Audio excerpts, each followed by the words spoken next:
오늘의 주인공 지금 호남에서 또 광주에서 다음 총선을 출마하고 있는 강 의원 나왔습니다. 박수. 고맙습니다. 아니 직함이 있을 거 아니에요. 네? 직함은 뭐로 불러드리는 게 좋겠습니까? 이름이 강 의원인데요. 네. 지금은 더민주 전국 혁신회의 사무총장을 맡고 있습니다. 총장님으로 하겠습니다. 네네. 강 의원 총장님. 아니 예전에 온누리교회에 이장로 장로라고 있었어. 이장로 장로. 아, 이름만 들어도 장로할 그 그 이름. 고려대 교수 출신인데 이장로 장로였어요. 예. 강의원 의원 되시면 강의원 의원이 되겠군요. 좀 복잡합니다, 이름이. 그러면 이장로 그분이 집 살 때는 어떻게 불렀어? 이장로 집사지, 이장로 집사. 예. 알겠습니다. 자, 모르는 분들도 꽤 되실 것 같고, 또, 호남 분들은 아는 분들이 좀 있을 것 같고, 또, 학생운동을, 이 역사에서 아시는 분들은 또 아는 분도 있을 것 같고, 뭐 그렇긴 한데, 지난 대선에 사실은 물밑에서 많은 역할을 하셨다. 맞습니까? 네, 지난 대선에 이재명 후보 비서실에서 후보 일정을 총괄했습니다. 이재명 후보를 위해서. 이재명을 위해서. 예. 그래서, 이재명 당시 후보가 이제 한 번밖에 안 나왔거든요. 못 나오게. 안 돼! 이런 팀이 안 돼! 위험해, 거기는. 제가 그때 여기 한번 오시면서 일정 YTN 건물에 이렇게 있고 여기 제가 먼저 와서 한번 봐가지고 오늘 오면서 익숙했습니다. 아니면 저하고도 친분이 막 깊진 않지만은 얕게 좀 있고 또 오랫동안 이재명 대표를 위해서 정신하셨던 분이기 때문에 김용민 PD도 다 알고 있는 분이에요. 또 지난번에 또 박시영 TV 나갔다가 또 오셨던 것 같고 한데 박시영 TV 잘못 나가셨어요. 아무짝에 쓸모없는 분이에요. 전혀 도움이 안 됐을 것이다. 제가 오늘 여기 나가면 분명히 우리 이동영 작가님 한마디 하실 거라고 하고 한 거라고 정무적 판단이 나 정무적 판단 안 된 사람 제일 싫어하거든. 후회하고 있습니다. 그래요. 자, 우선 혁신이 사무총장을 맡고 있다고 하는데 네. 저희가 이제에서 한번 소개를 했었습니다. 혁신이가 뭐 언제 꾸려지는데 이 혁신이에 참여하고 있는 사람들이 말 그대로 굉장히 혁신적인 사람이고 민주당 혁신과 개혁을 위해서 굉장히 노력하는 사람들이다. 이 사람들을 위해 지금 그 김은경 위원장의 거기 혁신이가 말고. 아니고 혁신 모임이겠지. 김용민. 아닌가요? 맞아. 네. 그냥 더민주 혁신이 사무총장으로 있다고 하잖아. 혁신 모임이라고 해야지. 혁신회의입니다. 네. 혁신회의. 네. 그래서 저희가 한번 얘기했습니다. 그래서 EJ 다음 날인가 다다음 날인가 하니까 여러분들께서 좀 네, 맞아요. 생방송도 많이 시청해 주시길 말씀드렸는데 거기 사무총장을 맡고 계시다. 그랬으니까 일단 혁신회의가 어떤 곳이냐 설명 좀 부탁드릴게요. 네, 정확히 전체 풀네임은 더민주 전국혁신회의입니다. 그래서 약칭으로 더혁신회의 이렇게 부르고 있고요. 지금 민주당 의원들에게만 민주당 혁신을 일임할 수 없다. 아니, 그분들은 혁신 대상이죠. 무슨 혁신의 주체가 될 수가 그래서 없지. 당 밖에 기본적으로. 압도적인 다수의 당원들이 전국 조직을 건설해서 총선뿐만 아니라 향후 대선까지 이재명 좋습니다. 체제와 함께 어떤 새로운 사회를 설계하는 그런 조직이고요. 지금 17개 광역시도의 별도 지역 조직들이 지금 출범 중이고 상임 운영위원을 지금 130분, 전국의 운영위원을 1000분, 그다음에 혁신위원을 1만 명 모집하고 향후에 20만 명의 신규 당원들을 모집해서 민주당 내의 최대 아마 연청 이후에 최대 조직이 되지 않을까. 여기에 조건은 이재명 지도부를 인정하고 이재명과 함께 새로운 세상을 설계하겠다는 동의하는 사람들 다 함께 하자 이런 조직입니다. 그런데 또 일각에서는 이 조직이 이재명의 친위 부대가 아니냐 이렇게 또 비판과 비난하는 사람이 있다. 이재명의 친위 부대가 좀 필요해요. 사실인지 아닌지 모르겠지만은 아니 당 지도부 안에서도 이 대표를 그렇게 몰아세우는 이런 인간들이 있는데 77.77% 당원의 어떤 뜻을 이렇게 무시하는 인간들이 있는데 이제 필요할 모임 아닙니까? 어쨌든 다시 한번 말씀드립니다. 두 가지 질문을 조합하면 됩니다. 이재명 체제를 존중하고 네. 그다음에 이재명과 함께 2027년 대선을 같이 치르자는 조직입니다. 그건 분명하고요. 다만 윤석열 정부의 각종 사회적 어떤 난맥상에 대해서도 함께 시민정치 운동 차원에서 함께 밖으로는 정권을 심판해내는 그런 어떤 새로운 시민 운동 어떤 결사체라고 보시면 되겠습니다. 이게 좀 말씀 중에 서글픈 얘기가 있었는데 이재명 체제를 존중해야 된다. 그럼 지금 존중이 안 된다는 이야기잖아요. 그러니까 이렇게 말씀하시는 거잖아. 네. 근데 이게 너무 당연한 거고 사실은 당원과 국민이 투표를 해서 뽑았어요. 70% 넘는 사람이 압도적으로 당신이 대표해서 2년 동안 임기를 끌어가지고 총선에서 이겨라고 뽑아줬어. 그걸 흔들면 어떡하자는 얘기야. 그럼. 민주주의 하지 말자는 얘기지 그러면. 안 그렇습니까? 맞아. 그건 잘못된 거죠. DJ만큼 저기 지지를 받았을 거예요. DJ보다 더 받았다니까. DJ보다 더. 받았어요. 민주당이 만들어지고 가장 높은 득표율이에요. 그럼 대가리 박아야지. 누가요? 수박들. 거기에 반대하는 사람들. 아니 계속 당 지도부 흔드는 인간들 그 다음 날부터 당선된 다음 날부터 흔드는 인간들은 좀 대가리 박아야지. 예. 이 대표하고도 오래 같이 또 일하셨었는데 이 질문을 드려야 될 것 같아. 요즘에 그 후쿠시마 오염수 문제로 지금 단식 투쟁도 하고 있고 민주당 국회의원들이 특히 바다를 인접을 하는 지역구 의원들 이분들도 지금 비상이 걸린 상태입니다. 몰라요. 국민의힘 의원들이야 회 먹고 난리를 치더라고. 수산물 먹자 그러고. 야, 가서 먹어. 가서 왜 여기서 먹냐. 후쿠시마에 가서 먹어. 여기서 지금 물도 안 내보내는데. 지금 안전한 대한민국 회가 걱정이 되는 게 아니고 방류했을 때 우리나라 바다가 걱정된다는 거 아닙니까? 그럼 후쿠시마 앞바다 가서 회를 드셔야죠. 그런데 그 강유원 총장 경력을 보니까 경기도 농수산진흥원 원장이었더라고요. 네, 그렇습니다. 친명이네. 친명. 농수산진흥원 얘기로 몰아가려고 했는데 용민이 앞에 형이 경기에 꽂혔어. 만경 필터 했대. 전혀 아닙니다. 제가 이제 그 농촌 공동체를 설립해서 운영하고 있었는데요. 이재명 당시의 도지사께서 경기도에 새로운 혁신 농정이 필요하다 해가지고 공모에 좀 응할 수 있겠냐 해서 경기도 농수산진흥원 원장으로 와가지고 아주 경기도 이재명 대표와 함께 행정을 선용하는 힘이 어디에서 나오는가 새로운 리더십에 대한 많은 학습을 했고요. 저한테 인생에서는 여러 경험 중에 제 어떤 사유가 팽창하는 가장 소중한 경험이었습니다. 경기도 지사 있을 때 이 사람 저 사람 자기 사람 심었을 거라고 착각하는 분들이 많이 계신데 능력이 안 되면 진정성이 없으면 이재명은 이 사람을 컨택하지 않습니다. 그래서 우리 최진봉 교수가 경기도에서 아무 직함도 못 얻었던 거예요. 아니 그러니까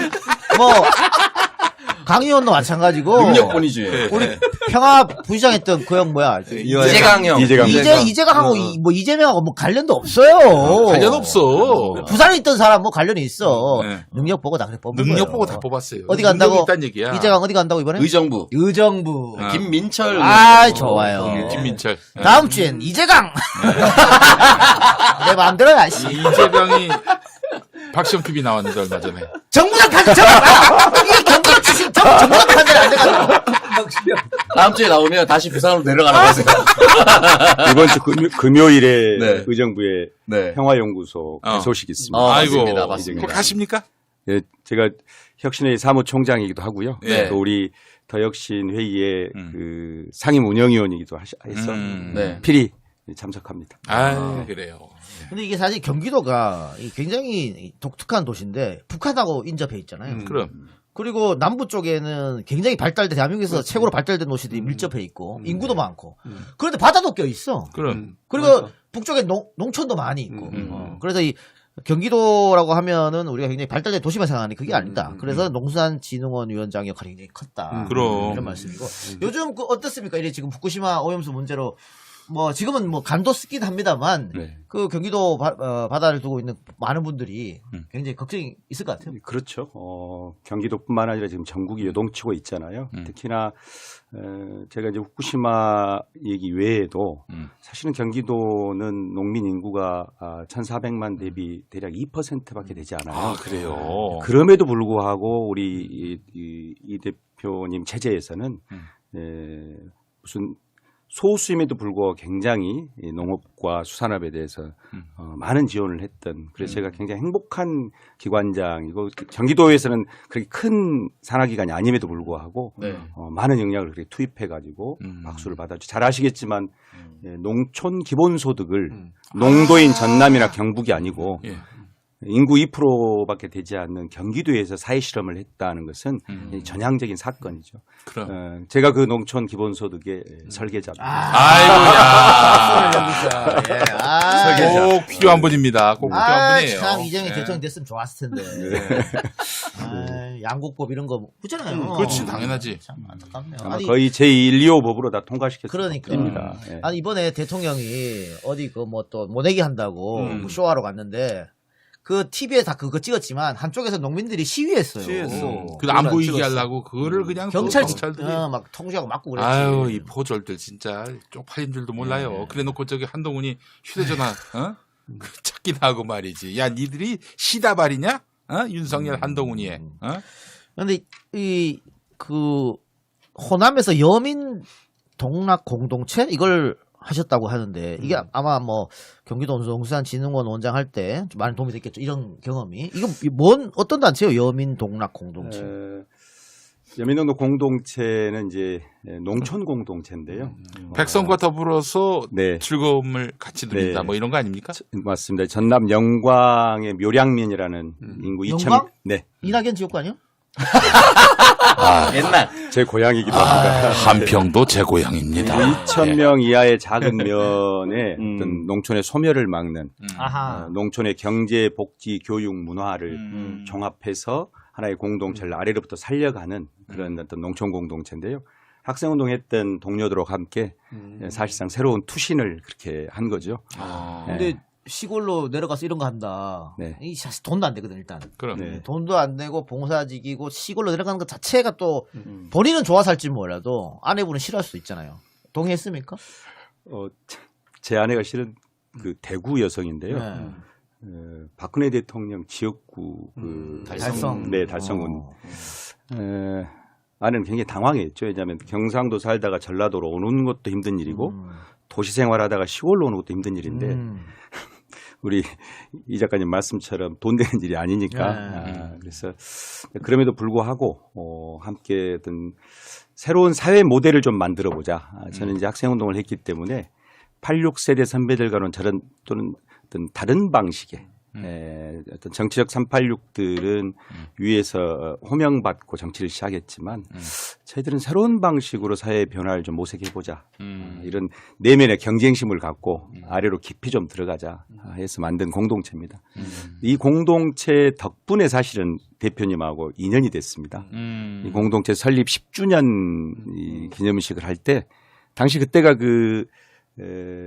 이 앞전 문재인 대통령 후보일 때 그때 2017년 대선이었거든요. 네. 그 대선 때 전남 영광 이 변방에 김영경 사모님 요새 언론에 많이 등장한 우리 정진상 실장님 네. 이런 분들이 사실 이제 이 작은 모델을 살피러 온 거죠. 그래서 그 당시 이재명은 주류 모델보다는 변방에서 뭔가 의미 있게 어떤 사회의 진보를 이루는 일에 네. 관심을 가졌기 때문에 네. 그때 저희 공동체 보고 저랑도 인사를 나눈 뒤에 아마 이제 경기도 도지사가 돼서 농산진흥원 이때 좀 같이 그런 혁신 모델을 경기도에 곳곳에 좀 뿌리내렸으면 좋겠다 해서 그런 인연으로 경기도 오게 됐습니다. 네. 근데 이제 지금 구글 치니까 강의원 치니까 연관 검색 이재명 바로 뜨네. 저는 오기 전에 이제 유튜브에 검색했거든요. 검색하니까 광주 MBC에서 24년 만에 졸업했다고. 그렇게 나왔어? 예. 고등학교를? 예, 그거 설명 좀 해주시죠. 고등학교도 재적이고 대학교도 재적이야. 아주 재적 전문가야. 뭐 아주. 제가 이제 고등학교 때 아마 다 아시겠지만 네. 아마 여기 작가님이나 우리 김용민 목사님이나 다 아시겠는데 전국 교직원 노동조합이 발족을 합니다. 전교조. 그래서 1989년 이제 해직되신 선생님들 또 참교육 실현 그런 운동을 했는데요. 그때 광주에서는 좀 셌습니다. 그래서 광주 49개 고등학교가 뭉쳐서 광주 지역 고등학생 대표적 협의회라는 걸 만들었거든요. 제가 거기 의장이었고요. 당시에 노태우 정권 시절에 제적됐고 감옥살이를 고등학교 때 해서 아이고. 고등학교 때요? 6개월 징역 살고. 학생으로? 네네, 학생으로요. 그래서 나중에 이제 검정고시 했기 때문에 우리 대표님도 검정고시 출신이잖아요. 네. 그래서 검정고시 동문입니다. 그렇구나. 아니 근데 네. 사실은 좀 굉장히 외양이 중후해 보이시는데 제가 그런 말씀할 줄 알았습니다. 연배가 나보다 어려. 굉장히 젊으시더라고요. 사실상 인권 침해라고 보여요. 아니, 나는 워낙 투쟁의 옥고가 너무 아니 김건희 나이입니까? 네, 비슷합니다. 두 번이나 빵 갔다 오셨다니까. 고생했어요. 고생했네. 예, 아 근데 이게 또 이제 정치인으로서는 너무 또 젊은 모습으로 나오는 것도 안 좋아요. 목사님 수습이 안 되고 있습니다. 그냥 본격적으로 예. 네.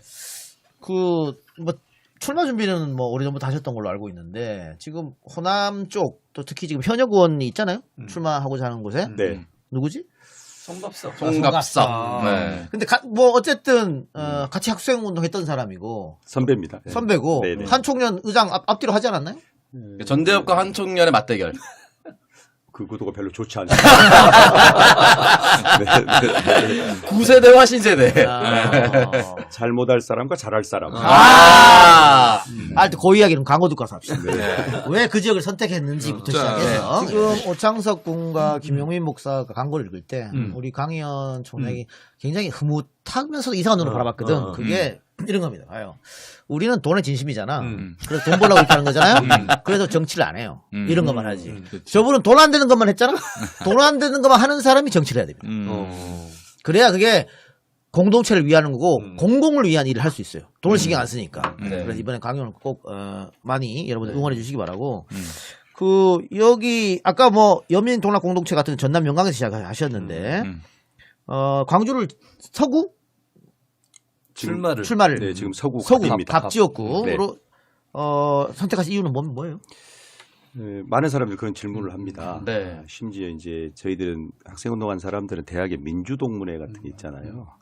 이게 지금 자칫하면 깨지게 생겼잖아요. 그런데 이제 첫 번째는 우리 송갑석 의원 지역에서 민심이 심상치 않습니다.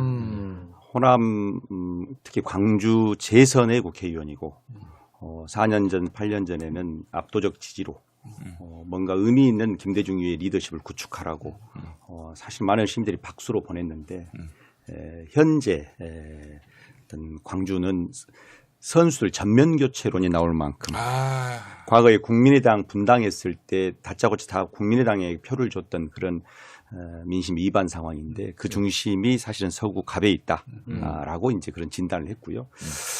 조금 더 솔직히 말씀드리면 저는 어쨌든 이재명의 동지이자 측근으로서 이재명과 함께 새로운 국정을 설계하고 이재명이 가진 역량을 대한민국에 입증시키는 같이 하는 동지들인데 그래. 사실은 이제 우리 송갑석 의원은 그 반대편에서 사실 이재명 체제를 어떻게든 흔들어 대는데 중심에 있기 때문에 사실 선배하고 붙는 것도 부담이고 또 과거에 고생했던 동지들끼리도 이런 대결이 시민들에게 어떤 모습으로 비칠까 고민이지만 대의를 위해서 광주의 복판 특히 광주 서구갑이 광주 정치의 중심입니다. 1번지입니다. 이런 풍향의 핵심이 있기 때문에 복판에 뛰어들어서 사실 지명직 최고위원회 재선원하고 대결은 쉽지 않은 싸움입니다. 그럼에도 불구하고 의미 있는 어떤 정치 변화 만드는 데 기여하고자 결단했습니다. 아니 우리 강 의원님 보시기에 네. 총장님 보시기에 네. 송갑석은 왜 이렇게 이재명 대표한테 그렇게 공격적이고 매사에 이렇게 비협조적이고 너무 좀 좋은 표현이다. 예. 깝치는지 모르겠습니다. 왜 이렇게 깝쳐요 그 인간? 제가 뭐라고 얘기하기에는 어쨌든 왜 이렇게 자꾸 이재명 대표에 대해서 이렇게 지금 당원이 또 국민이 77.77%나 지지를 해가지고 세운 그 대표인데 뭐 계속 흔들고 있어요. 흔드는 이유가 뭐라고 보십니까?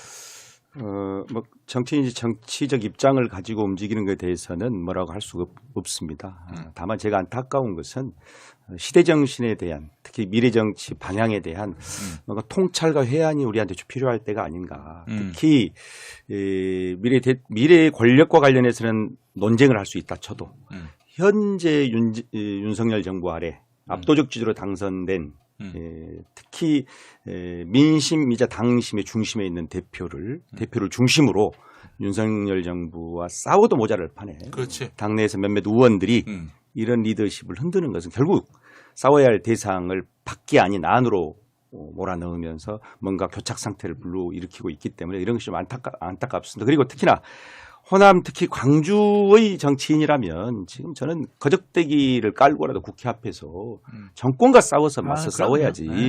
사실 광주는 중도 얘기 나오지 않습니다. 대한민국 정치적 명운에 대해서 고민하는 분들이 광주 시민들이기 때문에 그런데 어쨌든 몇몇 광주와 호남의 의원분들이 그런 어떤 민심의 기대치에 부응 못하는 것에 대해서는 좀 안타깝게 생각하고 있습니다. 예. 경쟁자니까 또 이렇게 말을 좀 쉽게 얘기 못 하시네. 이거 가져가라고. 어차피 이 사람 안 보니까. 눈이 침침해서 안 보여. 네, 눈이 침침해서. 자, 그런데 이거 송갑석 의원이 최고위원 지명으로 나중에 된 거는 본인은 투표에서 졌잖아요. 떨어졌잖아요. 그럼 그런데 이제 예상 탈락했지. 소위 말하는 비명 반명의 압박으로 이제 지명직 최고위원이 됐는데 이 압박한 사람들이 이제 386 선배들이에요. 운동권 선배들. 아유, 우리 막내 고생하는데 이게 이렇게 된 거란 말이야. 근데 같은 운동권인데 이 한총련은 안 쳐주나 보죠? 우리 386 선배들께서?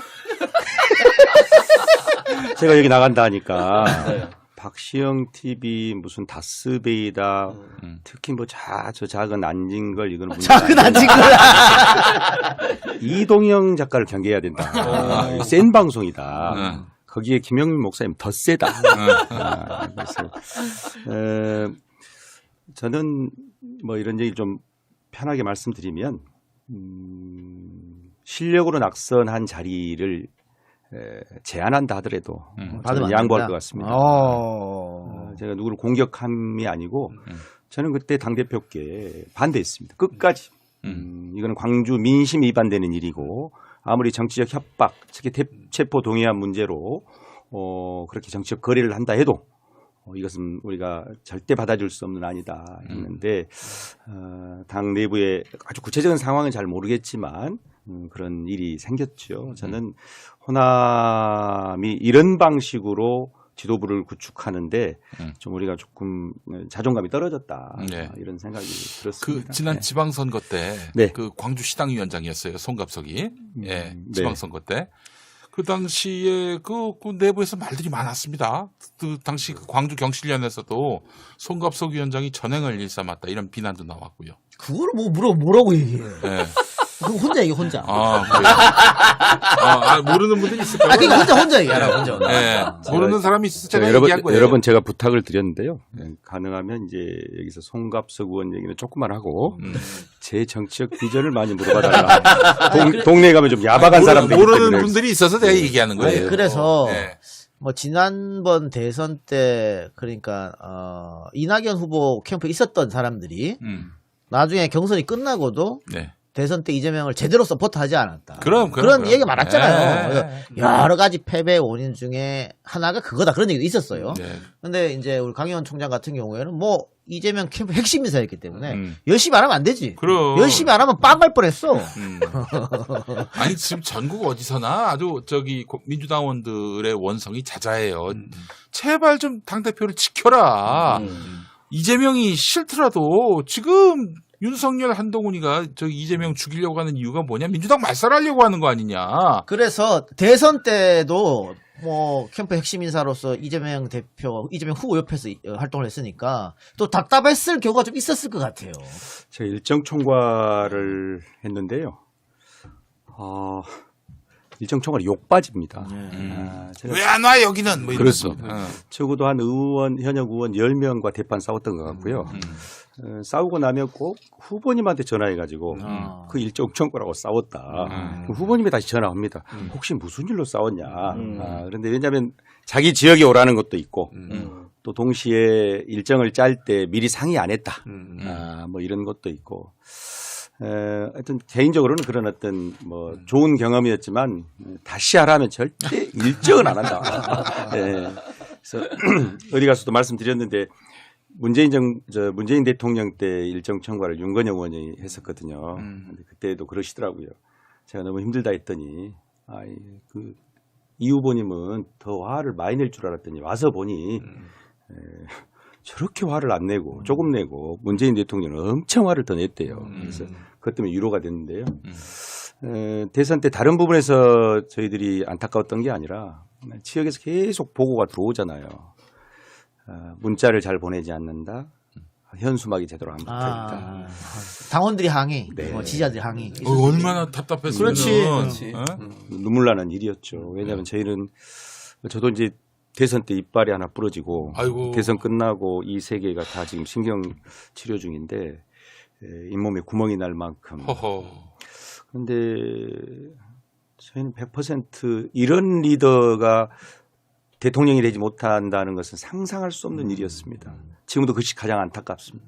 대표를 가까이서 봤던 사람들은 몇몇 책에는 대표가 악마화되어 있지만 그가 가진 탁월한 실력과 능력을 한번 제대로 쓸 수 있는 기회가 왔으면 좋겠는데 그럼 저는 우리 윤석열 저런 리더가 될 줄도 상상도 못했어요. 저런 쓰레기가.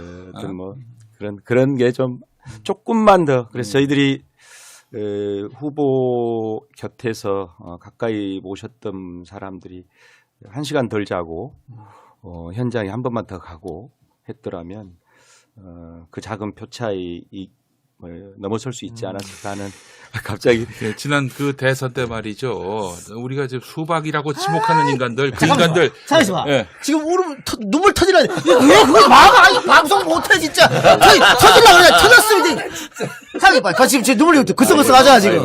너무 힘들어가지고 봐봐 지금 눈물 났잖아. 1년 만에 이런 얘기를 물어보셔가지고 방금 울어서 지금 울고 있잖아요. 아니 그거는 나는 화가 나서 그래. 실력 주세요. 화가 나서 PD님. 그랬어. 화가 나서. 아니 강연 비춰주시고 그거는 강연뿐만 아니라 사실은 그렇지. 뭐 모든 사람이 당시 같이 대선을 생각해요. 함께 뛰었던 우리 모두가 겪었던 그럼요. 당연히 당원들도 그렇고 지지자들도 그렇고 다 겪었던 또 겪었던 아픔이에요. 너무 이제 분노가 나고 답답하고 화가 나는 거는 일개 지지자인 우리만큼 왜 현역들이 안 뛰었냐 이거거든. 그렇지. 우리보다 훨씬 힘이 있고 훨씬 정보도 많은 사람들 왜 안 했냐. 또 안 했다는 소리 듣기 싫으니까 내가 화났던 부분이 바로 그 부분이에요. 어디 나갔어 이 수박들이라고 불리는 것들이 나가가지고 뭘 했느냐. 민주당 대선 승리 한마디 하고 나머지 다 자기 광을 팔았어요. 진짜 이런 놈들이 지금 민주당에서 다음에 나 공천 달라 이 지랄을 떨고 자빠진 거예요 지금. 화딱지가 나는 거지 진짜.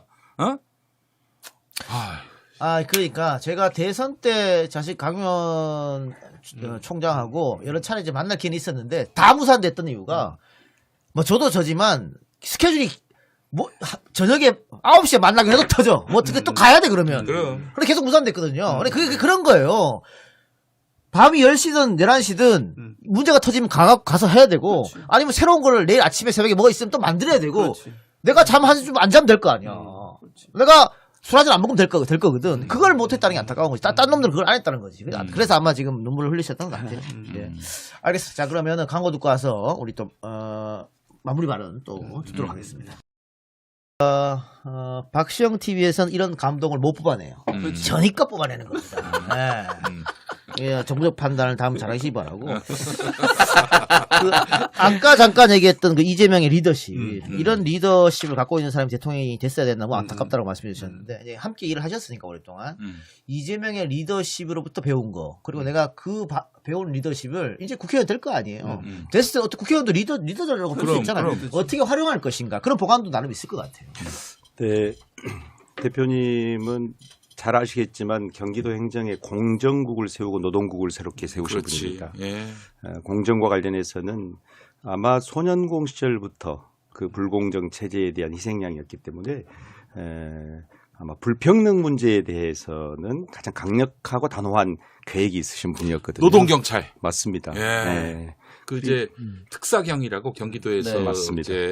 이제 가동할 수 있는 게 특사경, 특별 사법경찰관. 네. 그래서 이제 각종 이 노동 현장에서 벌어지고 있는 부조리들을 잡아내는 일. 그게 사실 중앙정부가 할 일이기도 한데 뭐 경기도만이라도 바로 세우고 지자체라도 했으면. 네. 그래서 아주 경기도에서 노동정의가 세워지는데 아주 혁혁한 공을 세웠어요. 예. 대표님은 뭐 정책에 한 방은 없다. 그런 거 있었으면 이전 사람이 다 했겠지. 그렇지. 예, 시민이 체감한 아주 작은 것을 축적해서 그 시민 삶의 변화로 이끄는 것이 행정과 정치가 할 일이다. 이런 말씀을 늘 하셨죠. 그 대표님 모습을 한 번씩 잘 봐보시면 오늘 또 무슨 영상 보니까 그러던데 이거 잘하시거든요. 계속 시계를 보시거든요. 이렇게 보십니다. 이것 또한 공정의 영역에서 리더 특히나 권한을 가진 사람들이 남의 시간을 함부로 뺏지 않겠다고 하는. 그래서 대표님은 회의 시작과 끝이 항상 같습니다. 시작 시간 반드시 지키고 끝나는 시간 지킵니다. 그래서 그런 소소한 것부터 제가 가장 크게 이재명 리더십의 핵심으로 치는 것은 민주주의입니다. 이재명은 독단적이고 토론과 경청 없이 본인이 결정해서 지시하고 할 것 같은데 저도 그런 이미지였어요. 처음에 올라왔을 때는. 그러겠거니 했어요. 그런데 항상 참모들과 수기하고 과정은 철저히 논의의 시간을 충분히 주고 결정이 되면 속도 있게 이 일을 해결하는 그렇지. 그런 리더십을 갖고 있어요.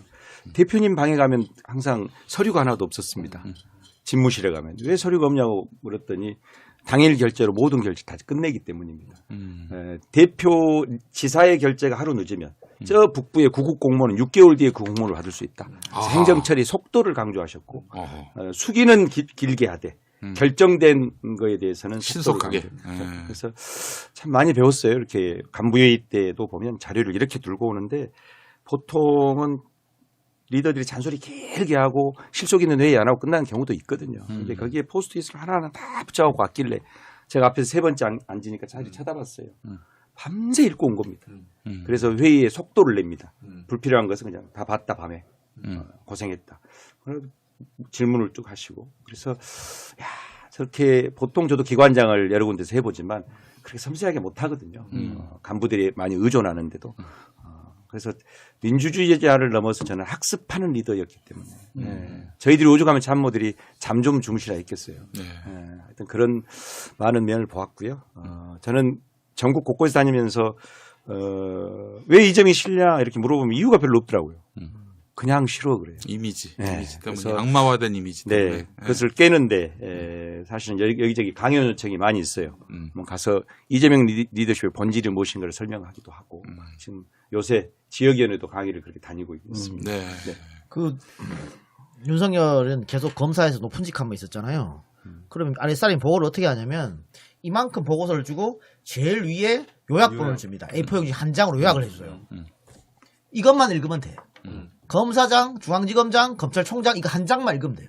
그 버릇이 지금까지 남아서 보고를 해도 안 읽어요. 안 읽으니까 머릿속에 아무것도 없지. 아무것도 없이 이상한 얘기를 하는 거야. 그 수습은 그 수습은 다른 사람이 덮어쓰고 덤태기 쓰고 하는 거고. 그래서 정책을 그따위로 하니까 나라가 엉망이 되는 거예요.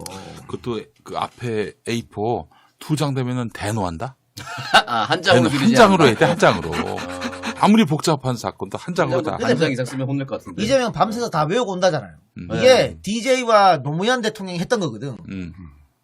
그게 일벌레였다고. 그래야 에피소드 하나 말씀드리면 그 어떤 다른 누가 이 대표가 원래 뭐 술을 좋아하진 않습니다만은 뭐 일이 있으면 한 잔씩 하죠. 한 잔 하면 좀 늦게까지 마시는데 또 이 대표가 또 도수 있는 술 좀 좋아해요. 그래서 늦게까지 술을 마셨다 그러더라고. 그래서 이 사람은 완전 뻗었고. 근데 아침에 보니까는 새벽같이 TV에서 뉴스에 나오고 있더라고.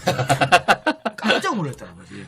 그렇게 마시고도 근데 봐요. 우리 대통령 보십시오. 출근도 술 먹는 거 늦잖아. 저거 어떻게 이렇게 다른 사람인데 왜 이런 사람을 뽑아가지고 이렇게 우리가 고통받아야 되냐. 넌 너무 안타깝습니다. 아니 이 얘기해도 되나 모르겠네. 하지마. 하지마. 생방송 하지마. 알았어. 형이 고민될 정도면 정말 말할 수 있어. 전날에 술을 드셨는데 늦게까지 술을 드셨는데 그 이튿날에 신천지를 때려잡으러 간 거야. 그렇습니다. 야, 이거 보면서 내가 저 사람은 철인이다 그랬지 내가. 자, 그 마지막으로 비전이 있을 거 아니에요. 네. 국회에 되면 어떻게 하겠다라든가 또 어떻게 하고 싶다라든가 어떤 정치인이 되고 싶다라든가 그거 말씀 한마디 부탁드리겠습니다. 네, 두려운 마음으로 사실은 출마 준비를 하고 있습니다. 기라성 같은 많은 선배들도 들어갈 때와 나올 때가 달라서 시민의 질타를 받는데 이렇게 많은 말을 해놓고 정말로 마무리했을 때 박수 받는 정치를 제대로 할 수 있을 것인가. 그래서 저는 지금 과정부터 정치 배심원 100명을 모아가면서 하고 있습니다. 정치하는 내내 저와 동행하되 동시에 죽비를 들고 100명 안에서 투표해서 너 내려와 하면 바로 정치를 그만둘 수 있는 안전장치 먼저 만들면서 가고 있고요. 저도 몇 가지 비전이 있는데 대한민국이 야만적인 불평등을 해소하는 데 기여하는 정치하고 싶습니다. 상위 10%가 46%의 소득을 독점하고 있는 나라입니다. 이걸 어떻게 완화시킬 것인가. 두 번째는 지역 소멸을 넘어서 지금 국가 소멸 단계에 있습니다. 0.78명의 합계 출산율. 이 문제 해결하고 싶습니다. 지난 15년 동안 380조를 썼습니다. 그러나 세계 최하위의 지금 출산율입니다. 이거 정치가 해결해야 합니다. 이 문제 반드시 해결하고 싶고 그다음에 이제 4차 산업혁명 시대에 우리가 기본소득 국가를 만들어가는 과정에서 새로운 어떤 경제 생산 체제 이거를 개발하는데 또 그걸 어떤 탑재하는데 기여하고 싶습니다. 마지막은 우리가 기후 위기로 하는데 지금 윤석열 정부는 거꾸로 가고 있잖아요. 네. 아무리 대선 TV 토론 때 알리백을 몰라서 수모를 당했다고 지금 이렇게 전 세계 선진국과 반대로 가고 있는데 그 기후 위기를 대한민국은 새로운 기회로 만드는 데 기여하는 그런 정치. 마지막으로는 광주 있죠, 광주. 네. 광주의 미래를 경영해보고 싶습니다. 광주가 전 세계의 도시 이름 가운데 스피릿, 도시 정신이 붙은 유일한 도시가 광주입니다.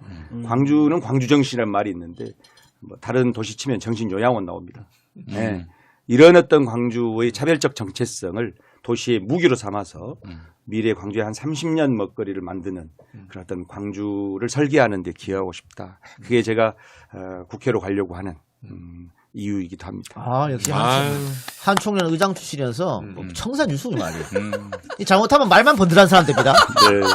네. 실천이 중요하죠. 그러지 않기 위해서 오늘 해보겠습니다. 굉장히 또 느끼는 풍모가 겸손함이에요, 겸손함.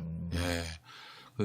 뭐 건방 떨고 그렇게 뭐 저한테는 없는 거죠, 겸손함. 그렇지.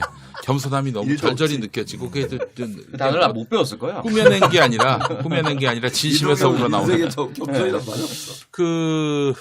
어떻게 생각하세요? 뭐를? 당의 주인은 국민입니까, 당원입니까? 그건 좀 꼭 우리가 짚고 넘어가야 될 것 같아요. 네. 명백히 당원이고요. 네. 더불어민주당은 아래로부터 당원 민주주의가 실현될 때 더불어민주당이 커지고 또 총선 승리는 물론이고 강력한 대선 승리의 자원이 된다 이렇게 생각합니다. 당원입니다. 아이, 고맙습니다. 나한테 질문. 네. 그 광주 방송에서 출마 예정자들 쭉 나오면서 내 이름이 있는 거 봤죠? 두렵지 않았어요? 어떠세요?